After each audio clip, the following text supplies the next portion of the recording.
this session.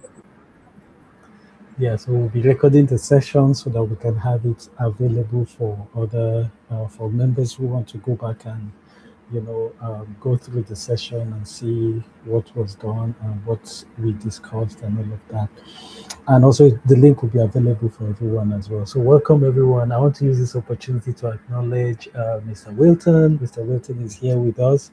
Mr. Wilton happened to be our speaker for the first edition and he's also here with us. Thank you so much, Mr. Wilton, for joining the call. We also have Minette. Minette is on the call. She got to know about it this evening, and today she is here with us as well. Thank you so much, Minette, for joining in. Esther is also here. Esther is one of our committed members at WujuPay. She has been with us since last year, and we're really grateful. Thank you so much for joining in, Esther. We have Victoria. Victoria Licha has been with us in the team. She has been working with us on the WujuPay project back in Nigeria, and she's here with us as well. So thank you so much, Victoria. We have Cynthia. Cynthia is one of our members, and she's a colleague of mine as well, and she's been an amazing person. So thank you so much, Cynthia, for joining the call.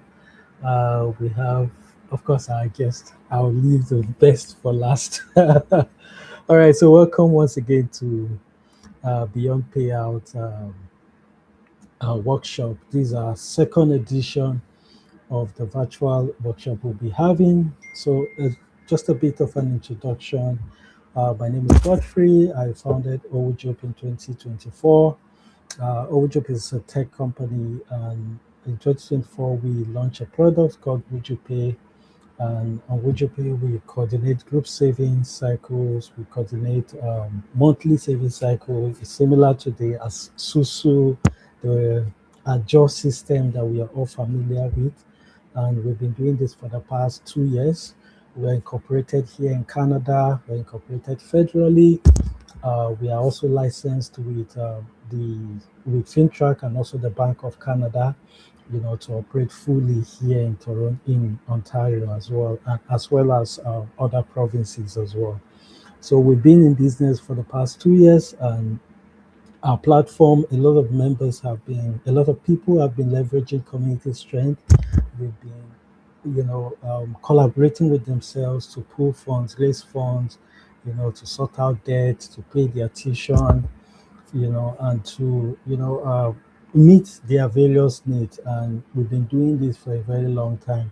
So one of the things that inspired WujuPay, why we started WujuPay, is because we believe that the day each member in WujuPay receives their payout, that's not the end. That's just the beginning. Whatever you do with the payout really matters, and that is the beginning for you. So we set up the Beyond Payout workshop to educate members, to help them build better financial habits. There are members that joined WujuPay and started from the lowest amount, like $20. They started contributing $20, and then they built that commitment. Before you knew it, they grew up to $25 groups. They partnered with other members to contribute $25. Some of those members are contributing as much as $100, $150 every week, every 2 weeks.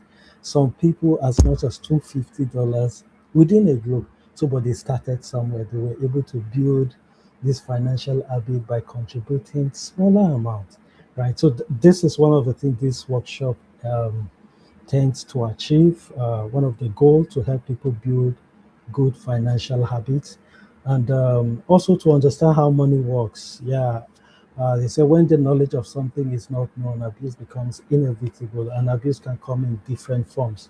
So one of the goals here is to help people understand how money works, how money can be grown, how to grow your money, how to grow your income, and all of that. And then one of that goal is to help people make informed decisions. So informed decision for anyone to be able to make this decision, they have to be knowledgeable, and which is why we organize this workshop. And then this workshop is not a one-off workshop. It's going to be an ongoing workshop, ongoing financial literacy. And through the knowledge we gather from here, you're going to connect with people, with professionals like our guest. to learn the basics of investing and start investing yourself. So, some of the programs we've rolled out in Would You Pay is one of the major programs we started recently is called the Start to Invest program.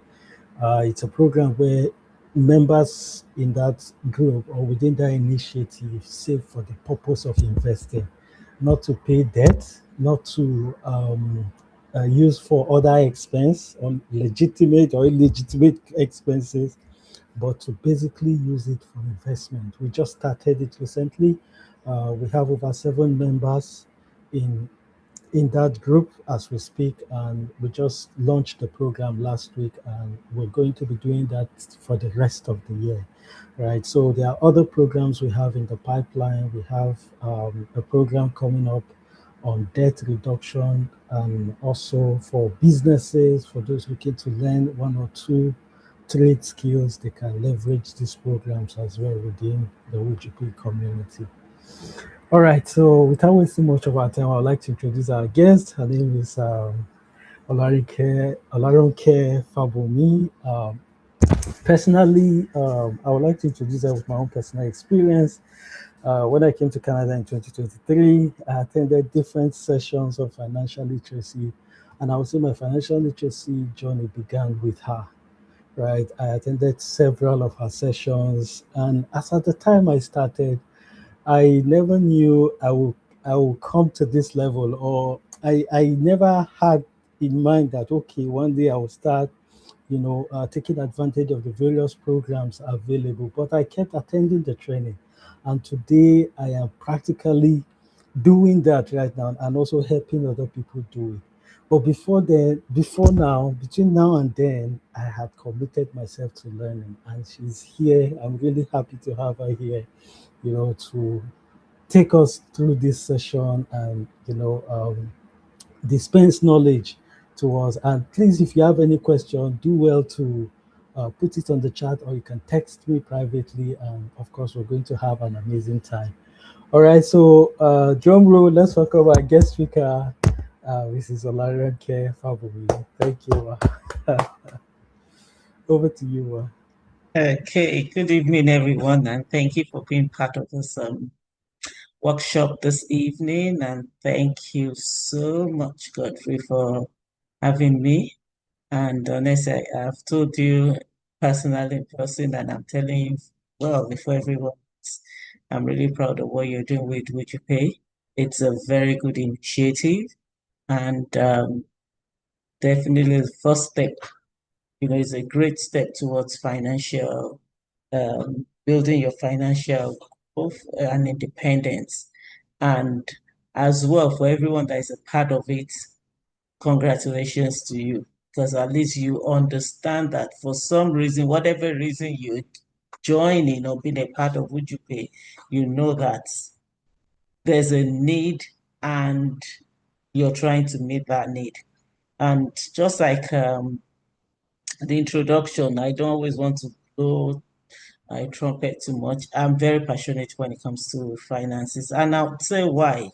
Well, for most of us, I know that I can say from the names that we're mostly immigrants and are coming into Canada. I would say quite a number of years back, about 2 decades now. One of the first things I observed, talking to people that have been here before we came in, was that a lot of them they have good jobs, making good pay, six-figure income.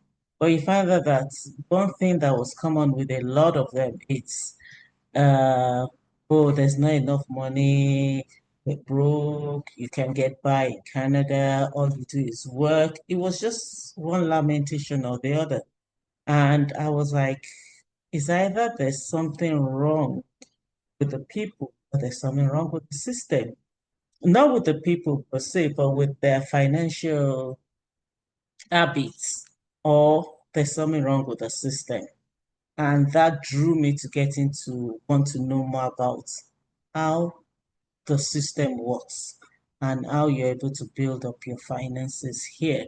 Because you can't be making this much money and you're still saying that there's nothing, then how do people want to get by?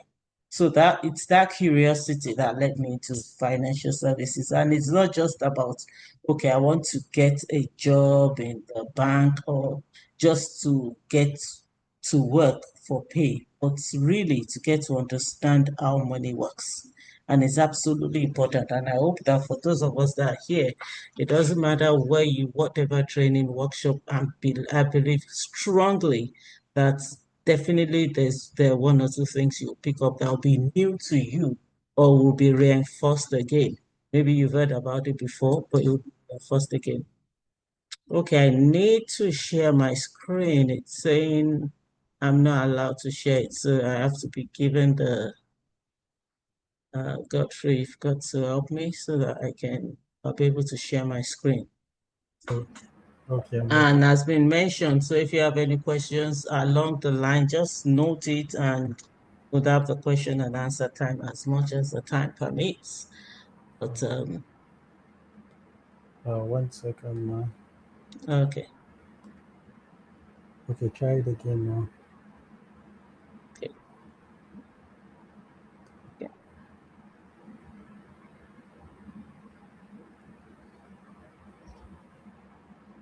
Okay, I hope you can see my screen. It's loading. Yeah, we can see it now. Okay. So basically it's just telling you understanding your finances this season. Because, like I said, it's one thing to be working, it's another thing to understand your finances. So, we look at the different stages of human cycle. If we look at it from when we're a baby to when we grow old, it's everything is all about growing. And from when we're a baby, we're being groomed to the older age. So the first 20 years we're growing, we're learning, we're in school, different stages, elementary, secondary, university, college, we're learning. And then for the next 40, 50 years after that, between, the learning stages, that's the wealth accumulation stage. And that's when we have a job or we have a business. We're trying to accumulate wealth. And for a lot of people, which is why I said I noticed it was more like a survival cycle. Just let me make enough to pay my bills and then the same cycle. We're just going around the same cycle. But after that, whether we like it or not, we're going to get the 15, 20 years, which is the retirement stage. And if we're not prepared for this stage, then we'll find ourselves in a fix. So, which is why we need to understand what we're doing in this active stage of our life, cycle of our life, where we're accumulating wealth. So that's very important for us to note. So a lot of us now we're in this stage. We're done the growing, learning. We're still learning, but the fundamental, the foundation of learning, we've gone past that stage. So what we're doing now is more like empowering ourselves as we're going on in life, training and whatever we need, information we need to acquire. We're empowering ourselves for wealth accumulation, whether it's through skill learning, whether it's through like what we're doing now, learning more about how do I manage my finances, how does money work, and how can I make it work for me? Because it's not just understanding how money works, but it's important for you to know how it can work for you. And the goal at the end of the day is to make sure at retirement, your money is working for you. So financial empowerment is taking ownership of your finances through educating yourselves and understanding how money works. We've said that. It's not about how much we make, but how much we invest to make our money work for us. And we don't want to be renters all our lives. We understand what that means. For everyone, at some point in time, no matter when you start, you're looking to have ownership of your own home. You want to own your own home. Why? Because you understand if I'm renting, I'm only empowering somebody else's wealth, legacy. I have nothing for me. So that's the same thing. If we rent all our lives, and that's in the area of investing, in the area of our careers, in the area of our business, We're helping others build their legacy, and we have nothing to show for later years. And that just means if you work in an organization and you have nothing, you're not accumulating any wealth, whether through your retirement savings or even just putting something aside, then that means you're just helping the organization to build or fulfill their own purpose or plan and their own legacy. And you are left with almost nothing. So it's important, no matter how little, wherever you're working, you want to build, you want to accumulate something for yourself. Why do we need to understand how money works? The stats shows, that a lot of people want to be professional sport players. It shows that a certain, like 60% of NBA players go broke within 5 years of departing the league. And 78% of former NFL players experience financial distress 2 years after retirement. Why is that? That's a food for thought. Why? They make so much money. I was reading something, I've forgotten the name of the guy now. I think I just saw it today that he had accumulated. No, it's not MBA now, it's MCMA. I saw it. That it said the click said the write-up was talking about him that he had made at a certain time, peak of his career, he made about $33 million. But in the last maybe 5 years later, after that, he went broke. And he was about, I think, 10 million in debt. So why does that happen? 33 million and 5 years later, you're broke. And he was now not just broke, but he was now about 10 million in debt. So he's in deficit of 10 million. What he didn't have before now is even worse than where he was before he started. And most athletes, why? Or whatever professionals, people that make money, they lack the financial knowledge to manage the large sum of money they earn. Sometimes they trust people to help them manage it. But unfortunately, if those people themselves don't know what they're doing, they mismanage the funds. And the same thing to some people, oh, let me play the lottery. A lot of people are very diligent and consistent weekly. They're playing the lottery. But statistics show that 70% of lottery winners end up broke. And just the same way I just said about what happened to MCMA, they're worse off 4 or 5 years down the line because now they're in huge debts which of monies that they didn't have because they didn't have any plan or they didn't have any financial education and they didn't sit down with someone that could help them plan their funds and the money they made. They could have done a lot better, but because they didn't have a plan. So the first thing we want to look at is, do you have a plan in place? It starts with the simple. You don't have to have a lot of money to have a plan in place. It starts with you. What's your plan? Even before, and the best time is even before you make the money. What's your plan? So just think about, if I have this amount of money with me, what will I do with it? Start planning. So when it comes, you already have a plan in place and you're able to put it to good use. That's the first thing. So do you have a plan? It starts with a simple plan. And the first thing in the plan is have a budget. Right now, whatever is coming into your pocket, even if it's just if you're a student, if you're just saying, okay, maybe I'm just getting a little bit of stipend, have a budget. If you are making money, it's not the kind of income that you would want to be making. Have a budget. If you're in deficit of that budget, what would you do if extra funds come in? Then you know that, okay, I'm in deficit in this area, then I can put it into this area. But with no budget, you have the money coming in, you don't know where it's going to. Even if more money comes in, you would definitely still not know where it's going to. So it's important you have a budget. You start with a budget. And the food for thought is, where is the money? What's happening to the money when you're having a budget? You have a plan in place. Like I would say, I have, would I say like budget sheets, that could help people plan and think and juggle their minds for, okay, when I have a budget, what do I do? What do I write? Help you just juggle your mind. Where is my funds going to? Where do I put my funds? What do I do? What's relevant? What's my need and what's my want? There's a difference between your needs and your want. Your needs are your needs. You've got to have a roof over your head. You've got to eat. You've got to pay certain bills. Those are consistent. They're needs.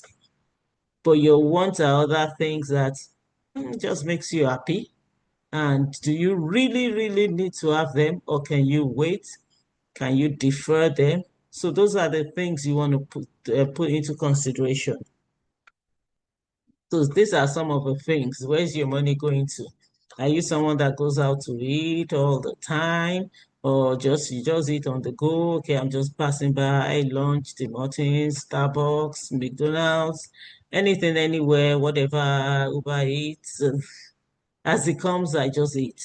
Or do you plan yourself? you know, Coffee every day. You must have coffee at Tim Hortons because you love it, or Starbucks, they have a special one you love, or tea, latte, whatever. Dine out. Is this something you do consistently, or you treat yourself once in a while? Charges, there's some things that we do, service fees, even with your bank, um, with your checking savings. There's some checking that the service fees, your charges monthly, is quite high. And sometimes the banks have very good other checking, different ones that you can plan that will reduce your charges. When you look at your monthly charges and you look at it annually, you'll be surprised how much you're paying monthly and annually. Subscriptions. Some people have subscriptions for some things that they don't even remember that it's there, but they're paying the subscriptions monthly and it's coming out of their account. They're not even checking it. Streaming services. So these are just some things to juggle your mind. But you've got to look at it. And when you have a budget in place and you actually start writing down some things, because writing down what you're spending your money on, it helps you to really, really think through. Do I need this? Is this a need or is this a want? Can I do without this for a while? And for some of us ladies, even with some guys, we enjoy shopping and we buy and buy some things that for 6 months they're just sitting down there. We've not even taken the tag out of it. Do we need to do that? So those are things you need to think about. Where is the money going to? So when you do have a budget, you have a plan and you have a budget, it helps you to really, really plan very well and figure out, those things. So another thing is debt management. You approach debt with caution. When I say fortunately, unfortunately, in this part of the world, debt is a norm in quotes. And we tend to, some people even pride themselves with the number of credit cards they have. Oh, I have this guy. Oh, they just sent me another one. You've got to approach it with caution. Because one thing is, if you need to get, I would say, let me say, buy a house, and they're looking at your credit score, even just your credit, they look at the number of credit cards.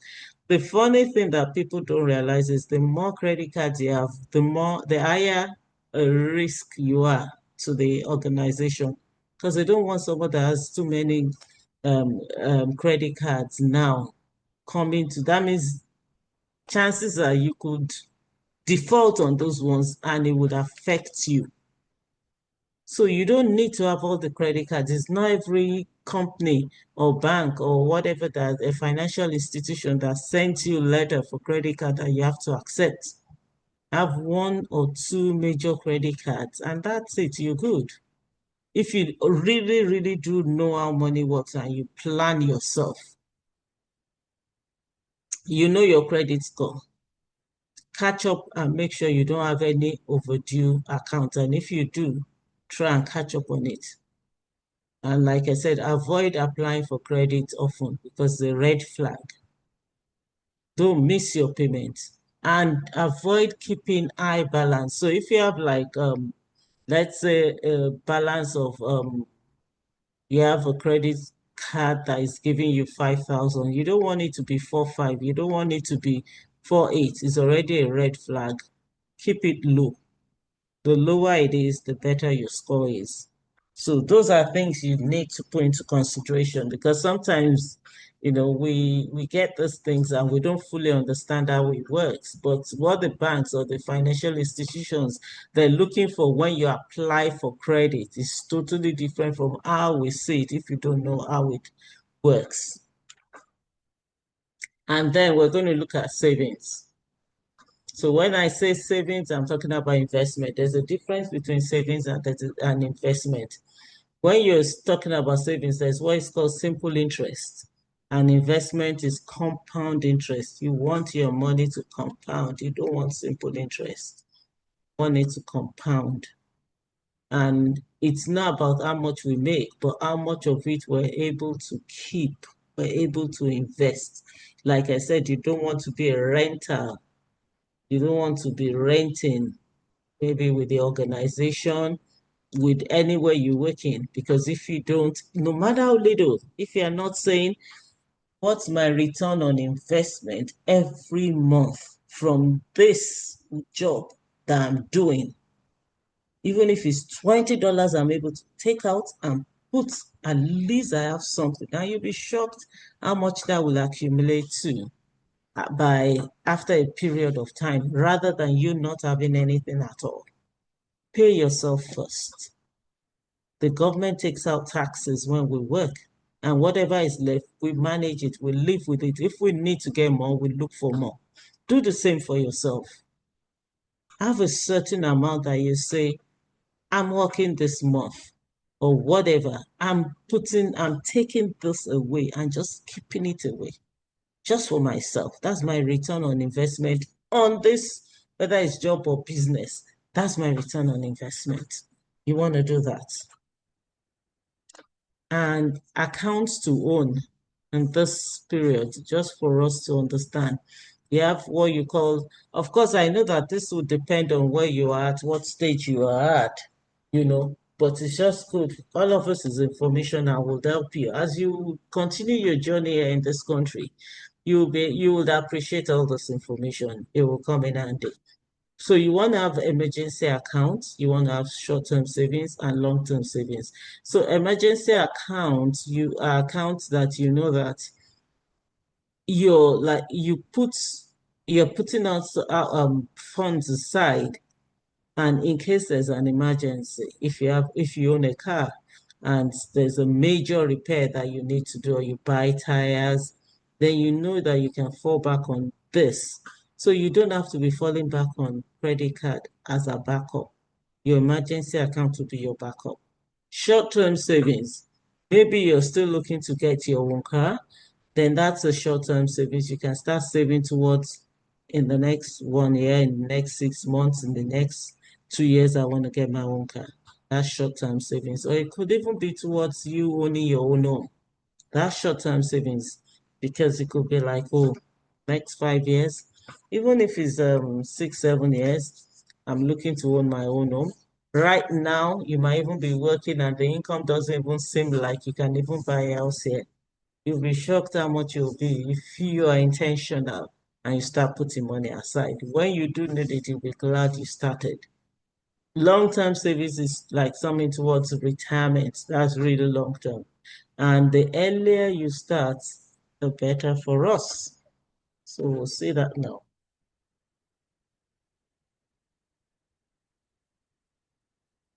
So there are 3 Ds of investing. The first thing is discipline, being consistent, starting and being consistent monthly and putting aside, just like you said with the with what Godfrey mentioned when about the would you pay. Some people start with 20, increase to 25, and then increase to 100, 150. So it's the same thing, especially for those that are just doing it just to accumulate some wealth. Once you get that bulk money, what do? If you don't have a plan, I promise you, money always has a need. That money will go and you will think, what did I do with these funds? And at some point in time, I had these funds with me. So if you have a plan ahead, when you get it, you know what to do. Whatever you want to do, make sure you put something, no matter how little aside. Okay, I was able to accumulate this, but now I'm doing this and it continues to work for me. While you still continue would you pay what you're doing, but that bulk money, you're able to put it where it will continue to work for you. Don't just see it and blow it. Oh, I've been looking at those shoes. I've been looking at that bag. That's a wrong one. I'm not saying you don't treat yourself, but you plan to treat yourself. So diversity, where you put your funds, that's something you can look at as well. Diversify your investments. You don't just say, I know that sometimes people, oh, you can put some funds in real estate. Real estate is very good. But there are times, and I remember it was about 3, 4, 5 years ago, I did a presentation. I think it was a women's presentation. We're talking about real estate. And I was like, real estate is absolutely good investment. But there's a time where real estate might not serve you the way you want it. And we're seeing that now. The market in the last 2, 3 years have not been the best. You can be house rich and cash poor. And that's what's happening to a lot of people now. And you don't need 10,000 and you want to sell your whole house because you need 10,000. So it's important you diversify. As much as you go into real estate, have your cash backup. That's your investment where you need cash and you can get cash. Dollar cost averaging. That just means when you're consistently, like you have a monthly monthly I'm trying to look at the layman language now. I'll call it monthly pack, where you have monthly funds coming out of your account automatically from the financial institution, and you're doing it consistently. And the advantage of that is that there are times when the market is up, the market is down. When the market is down, you're buying maybe the funds you're buying, it could be, well, we call it shares sometimes. The shares you're buying from the funds, a share that was normally $20 could have gone down to $5. For some people, they panic. Oh, the market is now, I've lost money. No, you don't lose money until you take it out. Same thing if you have a building, you have a house property. You don't lose money until you sell it in the wrong time, at the wrong time and in the wrong market. So if the market is going up and down, you've not lost anything, but you're gaining when you put your money into it because now you buy more shares. So when it goes back up, then you make more money. Sometimes you don't know what the market will say. So when you're consistently putting in money and you have the financial institution taking it out consistently, whether it's monthly or bi-weekly, that's dollar cost averaging because you're averaging and taking advantage of when the market is down and when the market is up. So that's what it's called dollar cost averaging. For anyone that wants to know more about it, I'll leave my number at the end of this presentation. You can always feel free and we'll talk more about it. I know that we have limited time now. And just to show you different investment vehicles, we have your employer pension plan. So if you're working in an organization and you are a permanent staff, it's always good to find out if your employer has a pension or retirement plan. A lot of organizations shy away from pension plan now. They make it retirement plan. But whatever they have, because what most organization does is if you put a certain amount, they match it up. Take advantage of that while you're in the organization. As much as any way and anyhow you can build up your wealth accumulation, take advantage of it. And then RSP, Registered Retirement Savings Plan, that's for retirement. I've met quite a number of people that unfortunately they were ill-advised about RSP and they had been in this country for years and they don't have any because somebody told them something. So please get yourself fully informed. RSP is to our advantage if you understand how it works. RESP is education plan for those that have children. It's to be able to pay for the education plan. University education is quite expensive here. So you want to plan towards that education, and it gets more and more expensive. Right now, we know what's happening. OSAP is changed, so many things. You don't want your children now going through all of that. So it's good if you can save from when they're young, start early. TFSA is just tax-free savings account. Once you're 18, regardless of whether you're working or not, you can open a TFSA, and it's a very good one. It's tax-free. Because of time, I can't go fully into that, but if it comes up in the question and answer, then I will do answer that. FHSA, that's First Home Savings Account. That's quite new as well. Last 4 or 5 years ago, the government introduced that. And that's for those that are planning to own their homes between now and the next 15 years. You can start saving. And the good thing, like RSP, is it's tax deductible. So you do get some tax refund back for that. RDSP is for those that have disability, or knows people like maybe children with disability or even an adult with disability. It works like RESP. You put in some money and the government matches it, so that the person with disabilities like their own retirement plan. So at some point in time, they're able to have draw from that as well. So there's so many ways you can plan your investment, but it's just understanding which one works for you at which stage in life. So, but all of it is of benefit to everyone. So this is just an example of compound interest.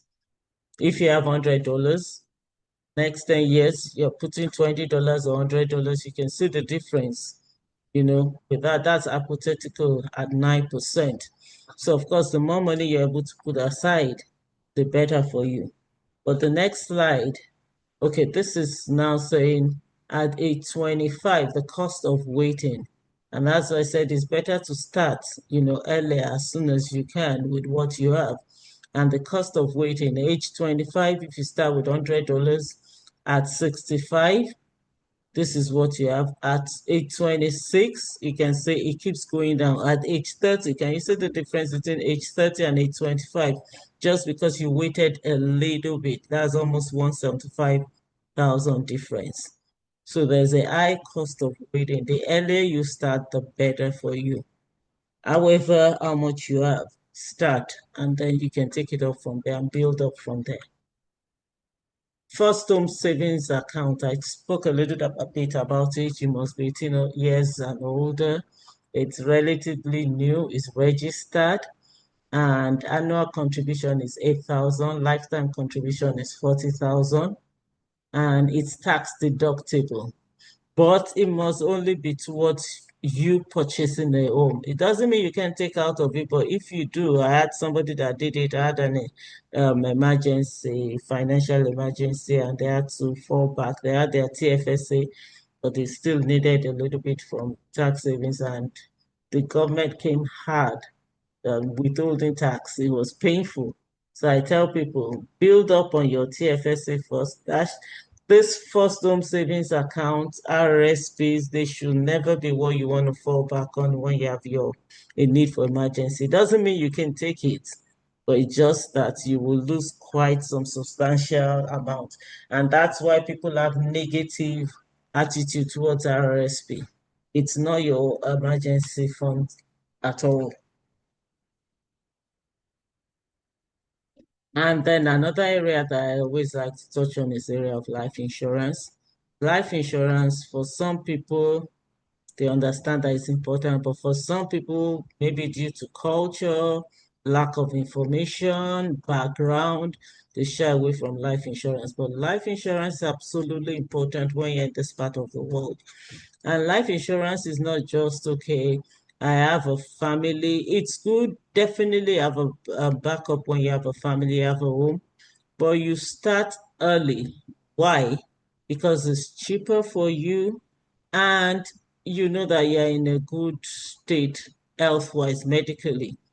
I do have someone that as I got his life insurance when he was in university here, and along the line developed medical issues that he cannot even get, is not insurable again. So each time he just keeps saying, thank God he did it when he was in university. It didn't make sense. He wasn't married, he didn't have any quote unquote responsibility at that time for him to have gotten the insurance, but he just got it. And there are different kinds of insurance. So it's important that you understand how life insurance works and see which one works for you. Ask me, separate insurance and investment. You don't bundle them together, but you've got to know which one works for you. That's why we talked a little bit about investment. You have your investment and you have your life insurance. It works differently, but it's all of us is education. All of us is understanding how it works and knowing what works best for you so that you don't, this is where and how you know where your money is going to. Because sometimes it can really be expensive if you bundle life insurance and investment together. You can do both separate. And making money while studying. I know that's interesting to a lot of people. So while we're studying, we're looking for making money. I know the government has their own clawback when it comes to how many hours people can work and make money. But whichever way, whether you make it legally under the table, you want to make sure you're saving towards your future and whatever you're expecting. So there are jobs, they're self-employed, there are businesses. There are a lot of things you can do to help build you up. Some of it might not give you the immediate cash you want, but along the line, you can learn, and by the time you're done your education schooling, you can now jump into it because you take that time as a training time. Definitely. And just put it out there. Anybody that wants to understand how money works, what this is, I'm definitely ready to mentor anyone that is interested in it. So just to help us get to understand, sorry, just to help us get to understand how, you know, this system works. I said earlier that when people were complaining about money, it was either they themselves are not really helping themselves through financial education and understanding how money works, or the system is not helping. So this is the expectation for a lot of people. If you're working, you'll see that you pay CPP. And a lot of people do think, oh, the government owes us. I promise you, the maximum monthly CPP amount that people will get, at age 65 is about 1,500. And this depends on different factors. Age, when you started your pension, which most people don't start at that age, at a young age of 18. That's when you get the max, how much and how long you've contributed to CPP, average earnings throughout your work life. Old age security pension is determined by how long you've lived in this country after the age of 18, and the maximum monthly payment for old age security as at now is between 700 to 800 plus. Maximum guaranteed income supplement is about 1,100 plus. So that's not something to look forward to. So it's important we know and we learn and we plan to put money aside for ourselves. That's what the government is telling us. This is not going to get us anywhere. The Canadian system, we know how the brackets is. So this is just to give us an example. Whatever your income is, this is what your tax brackets, expectation for 2026. So this is the federal tax bracket, and we have the Ontario, depending on what part of the world, sorry, which province you are in Canada. But I'll show you the Ontario. So if you add both together, that's your tax bracket if you're making this money. So sometimes you think you're making a lot of money, but by the time you calculate and you calculate your taxes, if you don't have a way of being able to get back quite a number of the tax, and those are areas as well that we need to educate ourselves on as well, because you find out that your employer pays less in taxes than you, the employee. If you don't know how to get back your taxes, you find out that if you calculate how much taxes you pay annually, you're practically working 2, 3 months free for your organization. So it's important we know to maximize and get back our tax refunds. So this is just closing up, and this is a good place to start to review your financial goal. Ask yourself, am I on track? If you're a family, are we on track as a family? And then we're not totally free until we are economically empowered. And that is how much we're able to keep from what we work. Like I said, it's not the boast is not in I make six-figure income. Of the six-figure income, how much have you been able to put aside? That's what matters, you know. What will the next 10 years look like? As sources of income, whether it's job or business, is a means to an end. It's not the end.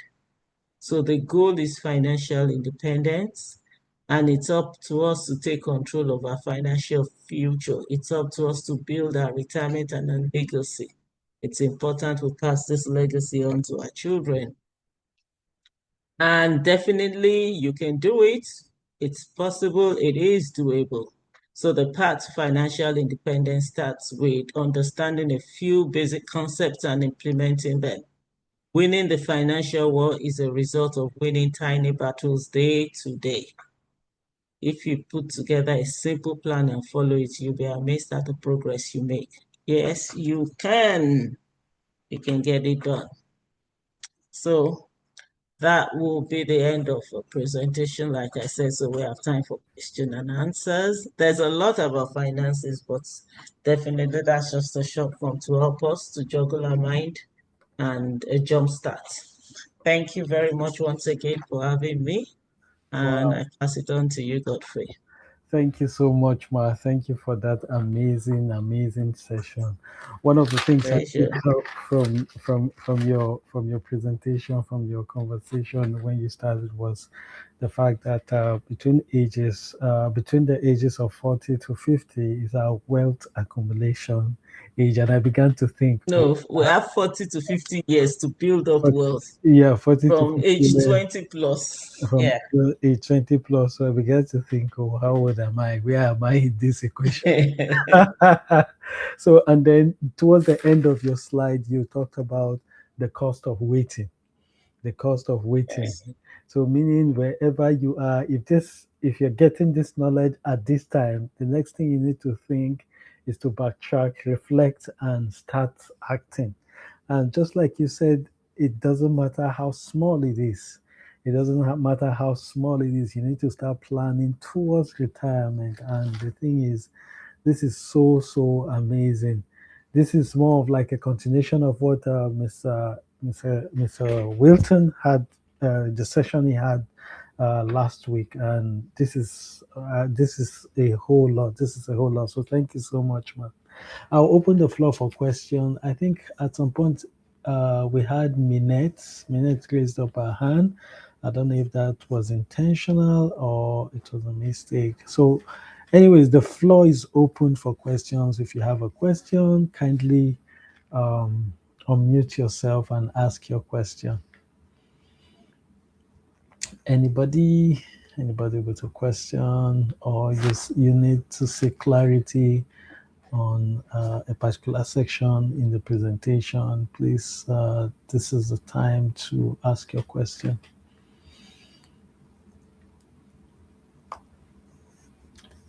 I have Anybody? a question. I have a question.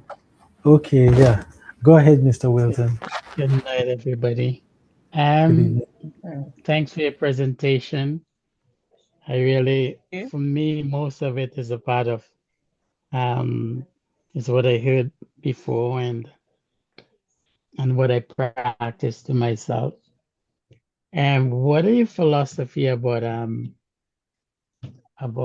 insurance? Because that's a lot of that's that area that some people believe that like the how should I say it? Like permanent insurance is better for you because they say it's it helps with taxes. That's their philosophy. What are your thoughts on it?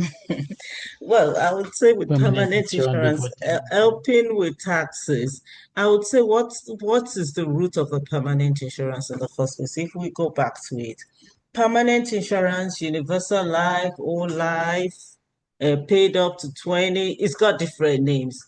All it just means is term insurance and investment bundled together. And I think in the past, earlier days when it started, a lot of wealthy people were looking for how to evade taxes. So it was a case of bring these funds and put it into your insurance and kind of hide it there. But at the same time, there's a time when you need to take these funds out. When you take it out, you know you can't evade taxes with the government. And with permanent insurance, it's very complicated, but I will just give an example. It's expensive, one, to the middleman, to the average person that is just working. That's why I said you have to know your own needs. You can't just take everything. It's not what works for everybody. It might work for some people, but for a lot of average middle income earners, it's not the best. One, what's insurance for? Insurance is for when somebody passes away and you need to leave funds for your family to go ahead with. So it doesn't work for you, it works for other people. What you need is funds and retirement. So separate the two. Bundling investment and insurance to evade taxes, because that's what I would call it. It doesn't work. It's a bit complicated. It's not something you can break down, but it doesn't work. One is very expensive. Universal life is what you call annual renewable term. That means every year your insurance premium goes up, but your investment isn't going up. So the investment you think you have, after a while, is being depleted to pay up your insurance, because the older you get, the insurance goes up. So if it's increasing every year, when you're 20, it's okay. But when you get to 30, it's almost depleting your premium. When you get to 40, then they have to start taking out of that investment. When you get to 50, you probably have no investment again, because I've come across clients that were almost in tears because that's what they experienced. So with permanent insurance, it doesn't work for everybody.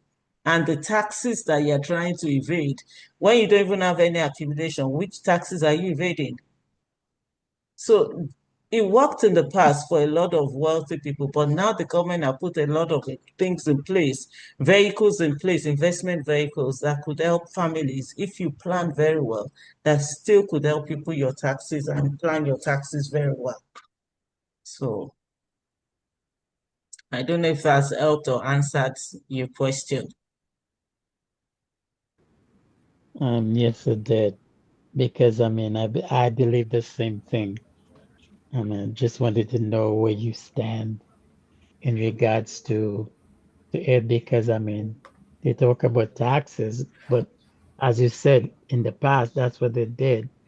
But now we have the tax-free saving account where you can put money in there and it Yeah. goes tax-free. So yes, I totally agree with what you said. Oh, okay. Thank you so much, Mr. Wilton, for that question, and thank you, Ma, for taking the time to respond. So, I believe there are starters here. For instance, we started a group here on Would You Pay, where members specifically save to invest, just like I explained earlier, and most members are looking to save into, to invest into assets that can generate income for them. So more of like expanding their, getting other sources, other stream of income, right? So for people coming in with that mindset, what will be your advice to them? They're not looking to save for the long term. They're looking to save, but get something in return as a means to diversify their income streams. So for someone coming with that mindset, how would you advise that person and direct the person? correctly, in on how he or she approaches investment and the likes? Well, thank you for that question. The first thing I will tell the person or whoever is looking at it is wherever you're coming from, we've got to take off the cap from where we're coming from and put on a different cap when you come to a different environment. How does things work? Some things work differently in some environment and it works differently. So I would say, okay, if I can put it because I know the background, I'm a Nigerian coming from there. You have some funds where you do the 6 months turnover and you get this huge returns, and then you're able to. It doesn't work that way here. I've had a lot of people come to ask me. A lot of times, yes, there are investment vehicles or savings vehicles that are better than what you'll get in the bank, but it doesn't give you that huge returns. So the first thing I ask anybody that says they want to invest funds is what's your timeline? What's your goal? What's your risk tolerance? There are a lot of things you have to put into consideration. I've even had to reject some people and say, I need it for 6 months, I need it for 1 year. I can't take your money because sometimes this market is so unpredictable. It's better if you think you need it for that short period of time. There's nobody, unless you're just not being true to yourself. I'm talking about financial institution. I'm not talking about, you might have like the would you pay where you can do the acquisition, and that's a different kind of, savings. But when you talk about real working with a financial institution, nobody can promise you in 6 months this is how you get how much you get. In this amount, this is how much you get. So we need to be true to ourselves so we don't lose money and then we keep saying, oh, I gave this person my money and I lost everything. We've got to be careful. So when we come to a new environment, we've got to learn to see how does it work? How does things work in this environment? And then see what we can do and how we can now, get ourselves used, acclimatized to that environment. So there's so many things that we have to look at when you say you want to invest. Okay. Yes, got it. Thank you so much for that. One last question, Ma.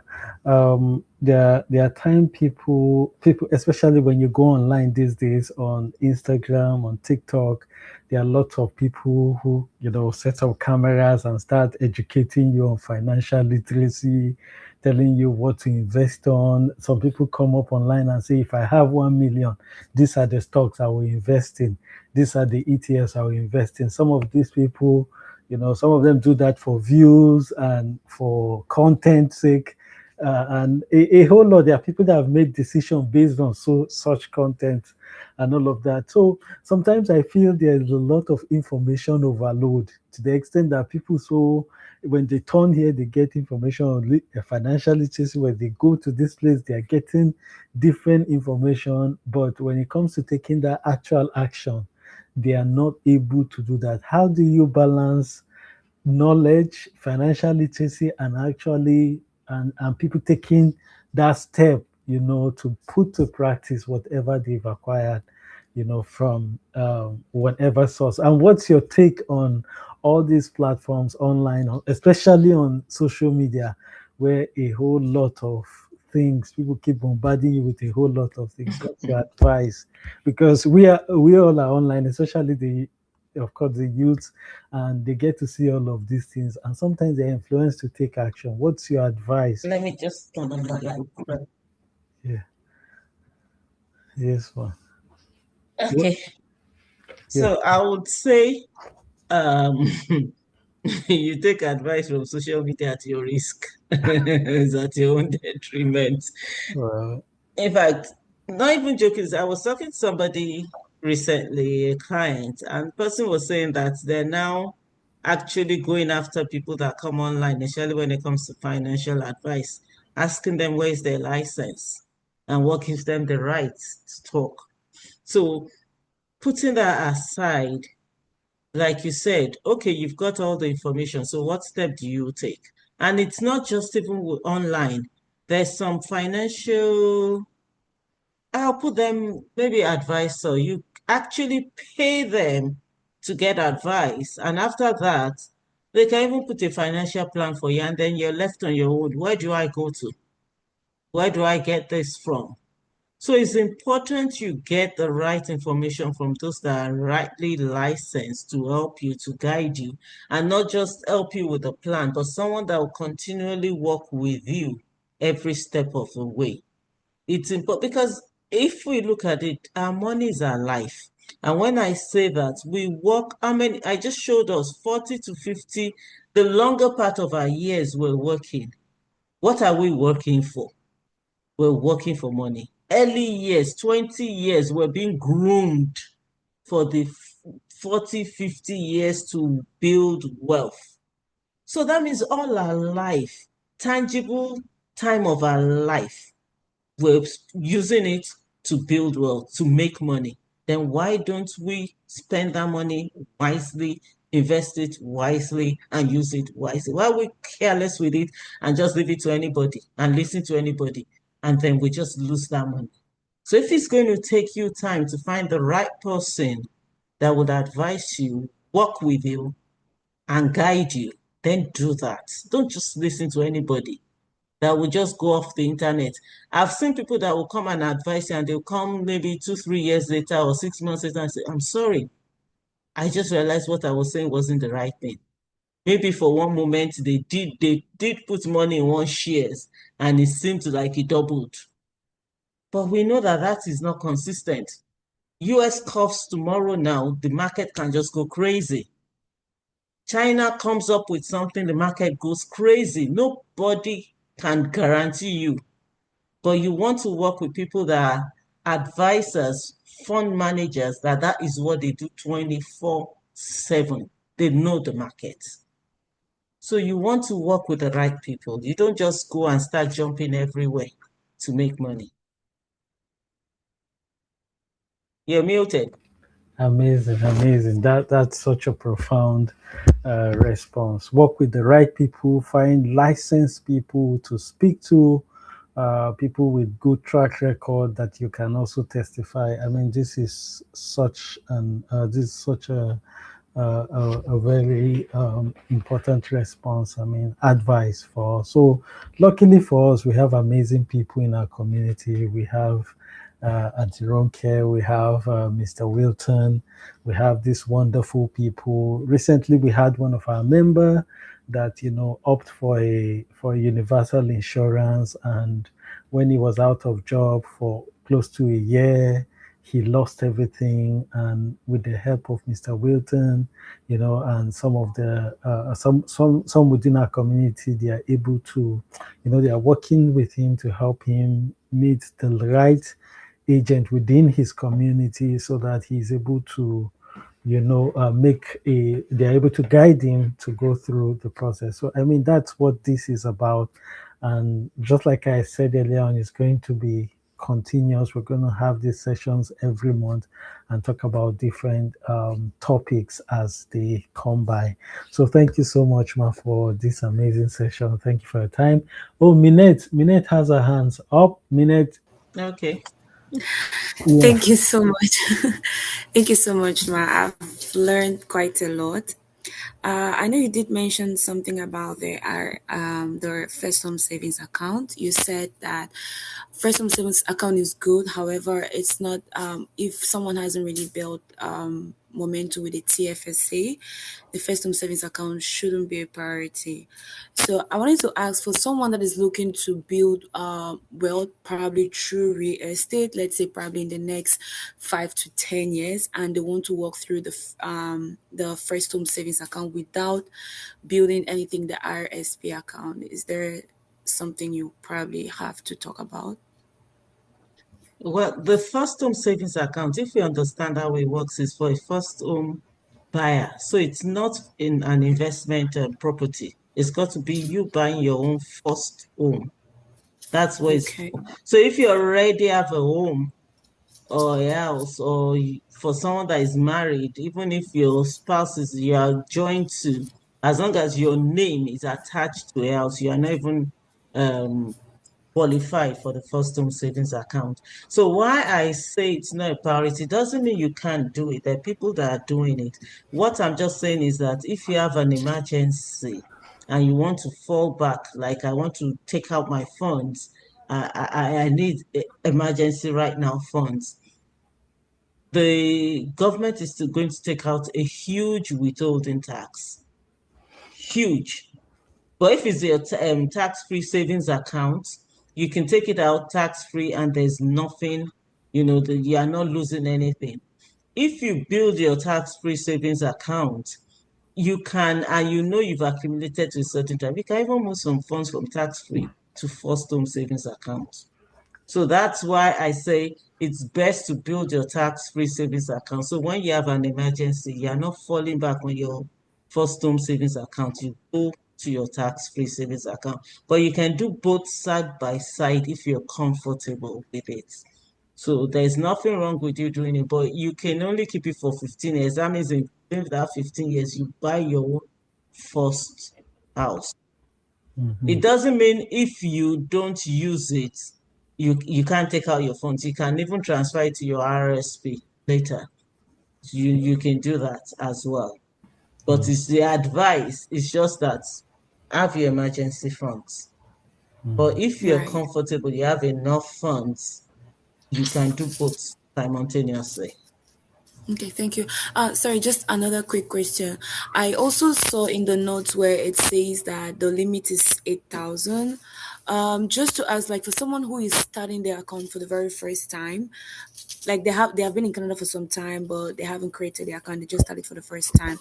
Does that 8,000 accumulate over the years they've been in Canada, even though they haven't created their account, or okay?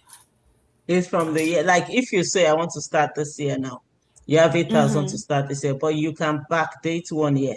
So you can put in 16,000. That's from last year and this year. Okay. So Okay. if you think you want to start it and you don't have the 8,000, even if you open it today and you just put Yes. $100, if next year you have 8,000, you can now put 8,000 for this year and 8,000 for next year, making it 16,000. But if you don't open it this year, you can lose Yes. out on that benefit. So that's basically, so it's annually, 8,000 annually, maximum 40,000 for the lifetime. But it doesn't mean that's how much capital you're putting in, but the growth is unlimited. So if you invest it in a place where it's growing very well, then you can maximize the growth. But it's just your Okay. capital that is being talked about now. All right, thank you. One last question. So let's say if I've been working with that account and I've accumulated some amount, and probably I want to transfer it maybe to my RSP or TF tax-free savings account. Do I still get to pay interest on that amount, even though I'm not using it for the original purpose, that is to get a house? It's not even interest. The government they have what they call withholding tax. They have what Okay. it's like. I would say recently now, I had somebody that took a certain amount, and what they got, I'm trying to say, how much was it now? Maybe about 6,000, and the government took out 1,200 from it. That's how My I the God. withholding taxes. Yeah. So that's why I say it's just like your RSP. Works the same way with RSP. If you take out from your RSP, the government is going to take the withholding tax. Because remember, they pay refund every year. So even if your income now is not even enough for you to get tax refund, so you're losing on both ends, you didn't even get a refund, and the government is still going to come and take the withholding tax. So that's why I would always advise first home savings account is very good, but build up. All I'm saying is don't let it be your backup when you need emergency funds because you lose out a lot on it based on what the government Okay. would take from it. But it's All not right. that you can't start it, you can, but just know that or note that that's not going to be my backup if there's any emergency. Thank you Okay. very much. Thank you, You're Minette. Thank you welcome. for that Godfrey. wonderful question, Minette. Thank you so much, Ma. We have one last question on the chat, and it's from Cynthia. This will be the final question for tonight, so that we can leave. So she said, for someone in their 30s or 40s who is just starting to invest, is it too late to build significant wealth? One. What investment strategies would you recommend at this stage of life? That's from Cynthia.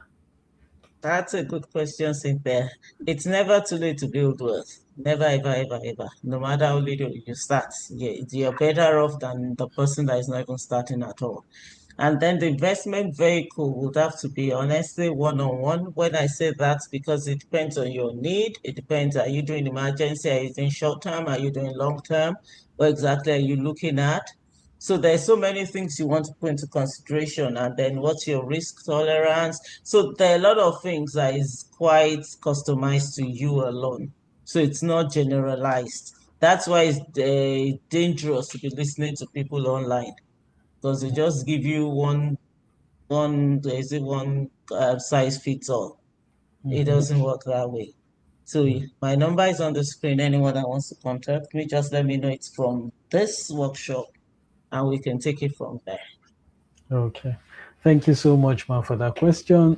So please, for as many that have questions, I think the last time we had some persons reached out and we were able to connect them to the appropriate resource. So if you have further questions, you need a one-on-one session with the resource people, please do well to reach out. You could reach out to Auntie Ronke directly, but you could also, if you want to reach out to me, you can reach out to me and then we'll have a discussion. Then I'll connect you to the right resource, to carry on with the conversation. So thank you so much, everyone, for joining. Thank you so much, Ma, for that remarkable session. And It's my also, pleasure, and I appreciate you having me as well. thank you so much. And this is where we draw the curtain for tonight.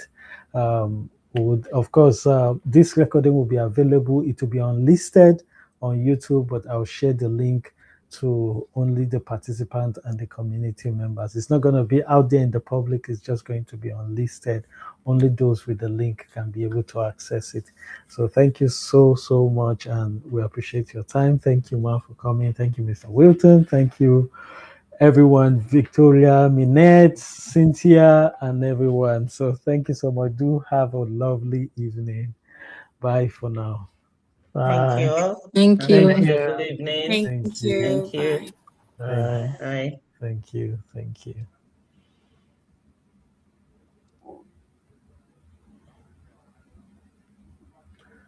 I think I need to stop recording.